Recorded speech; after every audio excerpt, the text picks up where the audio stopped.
Thank you for waiting, ladies and gentlemen. We've invited first class. Now we're inviting executive platinum, emerald, sapphire, and ruby. Hi, everyone, and welcome to another edition of Crew Travel right here on Yachting International Radio. My name is Ria. I am your host, and I'm very pleased to welcome back my friend Lee Harris with ATPI Travel. How are you? I'm very good, thank you. You nearly struggled with the ATPI, Len, didn't you? I heard a little crack, Len, but you managed to pull it out. Oh, it's been a week, but it's not surprising with me, is it? And it's only Monday. I was going to say, it wouldn't be a Monday if there hadn't been something happened. Let's be fair here. For those out there, I lost half of my files off my computer late last evening. So, yes, it's already been a humdinger of a week start, but it's okay. Lee, what is going on in the world of travel? United Airlines has an announcement this week. Yeah, they have. Yeah, United Airlines has become the latest in a string of airlines to increase baggage fees in recent times. In the last week alone, two major airlines in the US have hiked the price they charge for baggage. Now, starting today, passengers of United Airlines will be charged $40 for a first check bag for those who book domestic economy tickets. If the passengers choose to prepay online at least 24 hours before the flight, the charge will drop to $35. A second check bag, on the other hand, will cost $50 at the airport or $45 in advance. United also revealed that certain passengers, such as those in top-tier classes, active military, or certain credit card holders could travel without such fees. The exemption also extended to frequent flyers with elite status. On February 1st, JetBlue also increased its checked baggage fees to an all-time high, and a few days ago, American Airlines also increased their baggage fees. With these increases, we expect other airlines to follow suit and hike their baggage fees too. Now, obviously, if and when this happens, we will be sure to let you know right here on YIR. I assume it's because they're wanting to pay their people. It depends on what people we're talking about, really, doesn't it? The next video we're going to hear is another baggage handler strike out of all those airlines. And we're going, wait a minute. Did you not just increase all of the baggage fees, but yet you haven't given the baggage handlers any of that? Makes sense.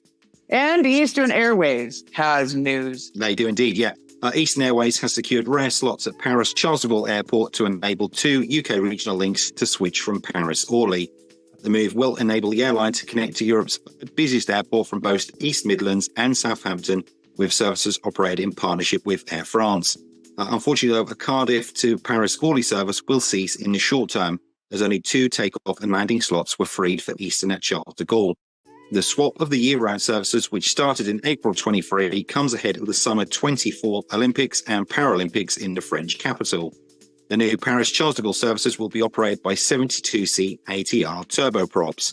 These two new services to Charles de Gaulle will deliver quick and convenient connectivity to one of Europe's biggest transit hubs. Nice. And a little bit of strike action going on with Heathrow Airport workers. There is the threat of strike action. Yeah, Heathrow Airport workers are threatening to strike due to a staff shake-up. The action comes after the airport's new chief executive plans to outsource security staff. These plans were announced internally last week as part of Thomas Woolby's attempts to save £400 million. The change will impact hundreds of security workers at the London airport. Now, the scheme received immediate backlash from workers as a third-party suppliers would be responsible for overseeing Heathrow's campus security control posts, as well as trolley and passenger support services. Now, following complaints, Jonathan Cohen, who is the Heathrow Director of Security, reassured staff there would be no job losses. However, despite the claim, union chiefs have said they are likely to call for strike action due to the changes being introduced. Yeah.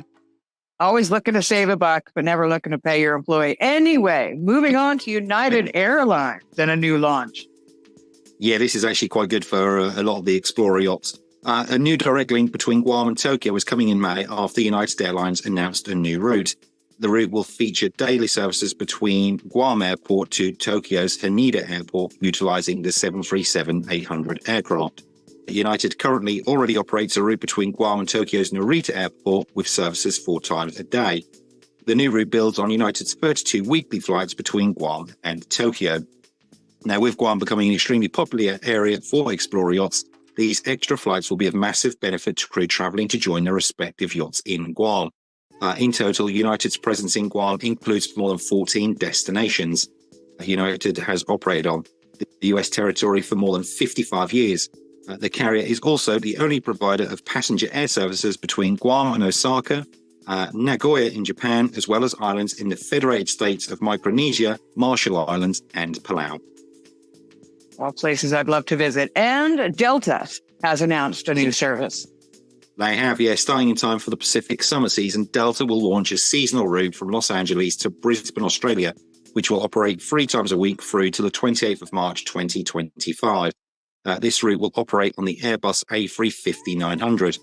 American Airlines recently announced also a new 787 route to Brisbane from Dallas, and United Airlines currently serves Queensland from San Francisco, all with the 787 Dreamliner. Brisbane will be Delta's second destination in Australia, complementing their service to Sydney. It sounds like it's a little bit of good news, a little bit of bad news. Last week, it was more bad news than good, so at least things are looking up for 2024. Yeah, it's evened itself out a little bit this week, hasn't it? Hopefully next week will just be all good news. I think it'll probably be the first time ever in the history of us doing this in about 3 years, but you never know. Let's keep our fingers crossed. We'll keep our fingers and toes crossed. Well, it's not quite the French strike season yet. That's summer, so we may get lucky. Get lucky. You never know. Yeah, the French will wait until either the Olympics is on or the med season is in full swing. Then we'll get the strikes, guaranteed. I love the French. So I have to mention as well that if you have a crew question, that Lee is always happy to answer them. We'll provide all of his information below this interview when it airs. But if it's something that needs to be answered right away, of course, Lee is always on top of his emails. Or you can follow him on LinkedIn, because that man is active on LinkedIn. Annoyingly, some would say. No, it's great. It's great. Some of the things that I see popping up on my feed, I'm like, really? Interesting. It gets distracting, I can say, but... Why not? We've all got our vices, haven't we? Mine's posting on LinkedIn. It could be us. I could be an alcoholic, but it's not. My vice is just LinkedIn. It's all right. It's all good. Lee, I want to say thank you once again. No, thank you. Always a pleasure. You've been watching another edition of Crew Travel right here on Yachting International Radio. My name is Ria. I have been your host. We'll see you again next time.